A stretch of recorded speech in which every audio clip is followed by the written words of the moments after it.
आज हम पढ़ेंगे थायराइड स्टिमुलेटिंग हार्मोन के मतलब।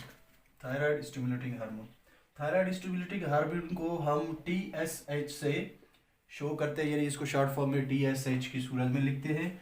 और TSH यानी थायराइड स्टिमुलेटिंग हार्मोन एक किस्म का ग्लाइकोप्रोटीन होता है, यानी ग्लूकोज या फिर ग्लाइकोजन और प्रोटीन से मिलकर बना होता है। और इसके दो सब यूनिट्स होते हैं। कितने सब यूनिट्स होते हैं? दो सब यूनिट होते हैं। पहले सब यूनिट का नाम है अल्फा सब यूनिट, जिसे इस तरीके से लिखा जाता है, शो किया जाता है। और दूसरा जो सब यूनिट होता है वो बीटा सब यूनिट कहलाता है, जिसे यूं बी की तरह लिखा जाता है, जाहिर किया जाता है। अल्फा सब यूनिट थायराइड स्टिमुलेटिंग हार्मोन का जो पहला सब यूनिट है, जिसको हम अल्फा सब यूनिट कहते हैं, ये 89 अमाइनो एसिड से मिलकर बना होता है। या फिर आप ये भी कह सकते हो कि थायराइड स्टिमुलेटिंग हार्मोन TSH का जो पहला अल्फा सब यूनिट है वो 89 अमाइनो एसिड पर मुश्तमिल होता है, या फिर 89 अमाइनो एसिड से मिलकर बना होता है। और दूसरा सब यूनिट होता है बीटा सब यूनिट।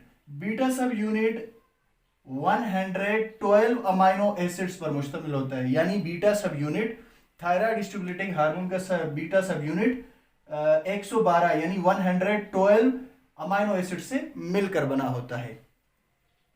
और ये जो हार्मोन है, थायराइड स्टिमुलेटिंग हार्मोन है, ये थायरोट्रोपिन से रिलीज होता है, खारिज होता है, जो कि रिलीजिंग फैक्टर होता है हाइपोथैलेमस का।